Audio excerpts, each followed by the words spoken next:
Okay, so I don't know if y'all used to watch the show Love and Hip Hop. Moniece Slaughter. She was one of the ones up there that had a baby by Lil Fizz. She struggled with mental health issues.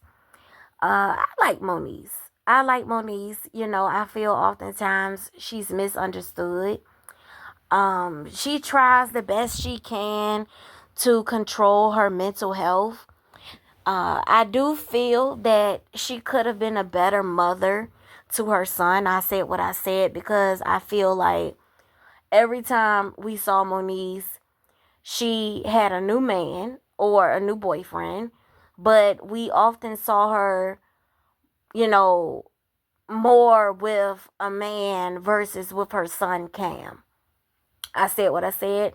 And when people would bring that to her attention, she will always, spaz out or act crazy. But I do feel the truth hurts.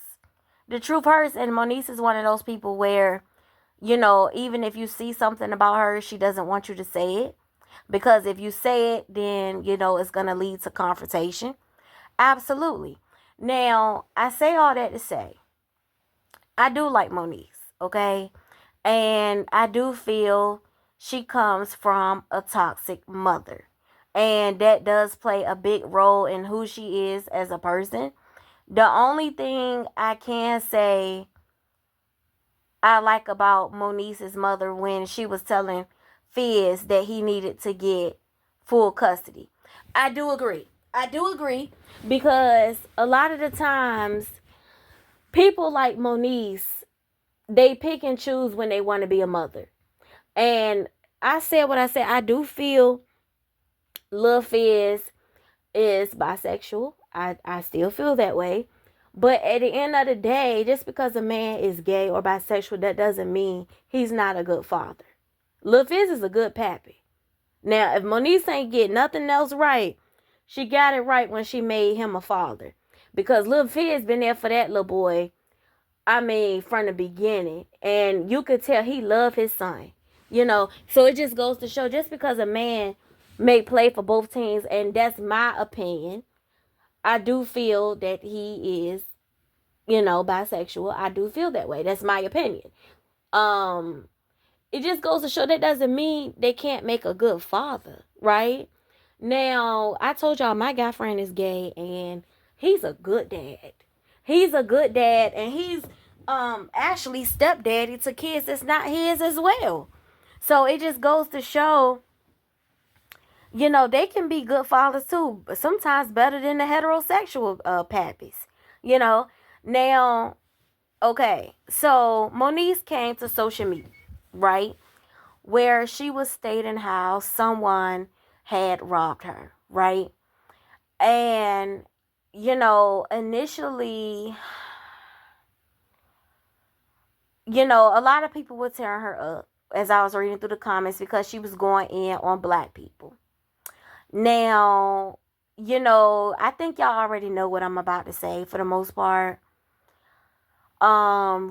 What's his name? Gary with the T made a video on it as well. You could tell he didn't care much for how she was talking down on the community. You could hear the brat in the background was like, well, how do you know they black? And he was guessing, maybe that, she saw him on the, the cameras. I don't know, right? So from the videos that I saw and the post that I saw, it was saying that they all were saying that she stayed in, Los Angeles, right? Here's the thing. I don't know if she knew for a fact if the people were black or not, okay? But I will say this, okay? When she said she hates black people, the way she was going off on a tangent, you know how black people are, okay? Black people are very in denial when it comes to certain things in the community. Now, do we know if the people are black? No. But maybe she knows that the people were black. And I've told you all in multiple scenarios how how can I say this? the majority of my tears were caused by black people. So I want to say majority of the most traumatic experiences that I've encountered in my life were at the hands of black people. So I can relate to a certain extent. But when you say things like that, like I had a guy tell me not too long ago. Actually, I want to say it was a week ago. He told me, you want to be a white woman so bad. And I hate to break it to you, but you were born a black woman. I know this is devastating news to you, but you are not a white woman, right? And I said to him, I replied, first of all, I kept laughing. I was laughing. I was laughing so hard because he was the first person that really said that to me in my life. So, but it was funny the way he said it because he was a sissy. So it was funny the way he said it, right? You know how them sissies talk sometimes. Girl, you want to be a white woman so bad, girl. It was funny the way he said it. And he was touching his chest. He was like, I know this is devastating news to you, but you are a black woman, girl. And I replied to him, I kept laughing, but like I told him, I know I'm a black woman. I'm not mixed with nothing. Okay? I'm not mixed with nothing. My great grandmother was Indian, but outside of that, I know I'm a black woman. Okay? But just because someone speaks on certain things in the community, that doesn't mean that they're talking down on the community. Oftentimes in the black community, nobody wants to hear the truth. A lot of things get swept under the rug. People are told not to speak out on it because it's called speaking out on your community. But not really, because people have the right to speak on things that they have been through. And that's why the black community is the way that it is now, because nobody wants to speak on the truth. So it was more people tearing her up about her remarks about the black community when she said, oh, they dingy and they this and they dirty and this and that. I mean, I probably wouldn't have said all that. The only way I would say something like that is if me and a bitch get into it and I'm ribbing her. That outside of that, I wouldn't have said all that. But I'm gonna just be honest with y'all. From my perspective and my experience in life, my life became a lot more peaceful when I started cutting back on my interactions with black folks. I said what I said. Now, will I say that in a room full of people? No. But it's in my heart. My life became a lot more peaceful when I started cutting back on my interactions with black people. And not only that, I cut back on my interactions with anybody that has a smart ass mouth. Whether you black, white, yellow, orange, purple, if I peep you have a smart ass mouth, I avoid all contact with you. I do. And when I started adopting that philosophy over my life became a lot more peaceful, believe it or not. I avoid black customer service. I avoid talking to anybody that has a smart ass mouth. You could be any color. Once I peeped that, and when I started adapting that philosophy over my life, I stopped getting into altercations as much. I stopped getting into it with people as much because, even when people leave nasty comments on my posts, sometimes I might twirl with you for a little while. But more times than not, if I read the first couple of words and it seems like it's leaning towards bullshit, I block, hide user from channel. And more times than not, it's usually the black people coming with the bullshit. I'm just being honest. Every now and then, a crocker may slide in. Every now and then. But more times than not, it's not really, it's usually y'all.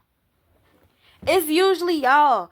So when she said what she said, I probably would have kept some of it to myself, I probably would have kept some of it to myself, but outside of that, she has a right to feel how she feel. Now, again, we don't know if the people were black or white that robbed her, but maybe, like Gary said, maybe she saw in the camera that they were black, and she has a right to feel how she feel. How do we know this not her first time getting something taken from her by black people?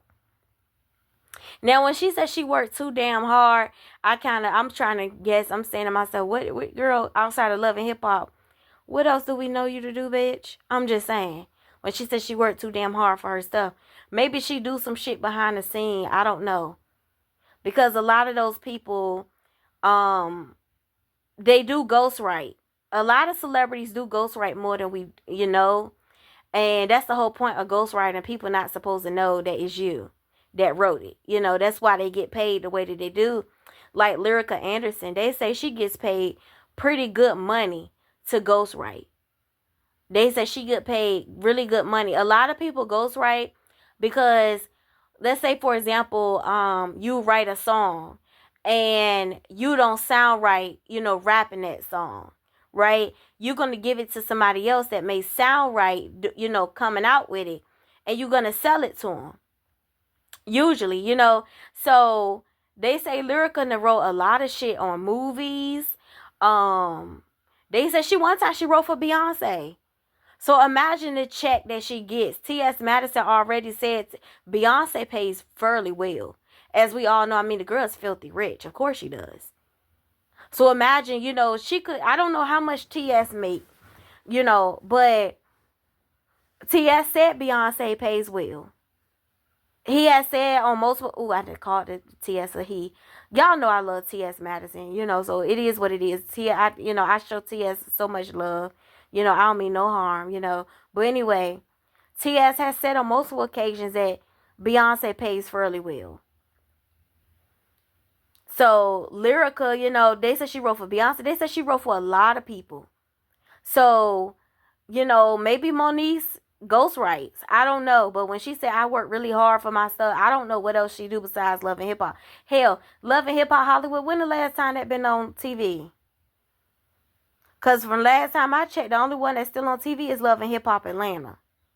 Where I ain't seen the rest of the franchises in a good little while. But then again, I did stop watching it after Akbar, you know. But to be honest, Love and Hip Hop Hollywood was my favorite franchise. I thought, especially when Lyrical Mama and what's his name? A1, his mama was up there. What's her name? Pam. Oh my goodness, when they used to get into it. Cause I thought that shit was so realistic. It was so realistic. And you could tell the beef was real. You could tell that, man, them old hoes, they was funny. And Pam was my favorite because she was so realistic and she gave zero fucks. Zero fucks, man. I used to love me some Pam. I used to follow her on social media too. Bro, when that white lady had told her on Instagram, she said, the world is laughing at the way you look, Pam. And she said, I don't give a fuck about the world. You could tell the world they could kiss my ass, baby. I holler. I said, I know that's right, Pam. I know that's right. But anyway, y'all, that's how I feel, girl. I mean, it is what it is. Moniece got a right to feel how she feels. She said what she said. Shit. Y'all always hate when people talk about how they feel about y'all. Maybe y'all should treat people better. Maybe people want to come around y'all. It is what it is.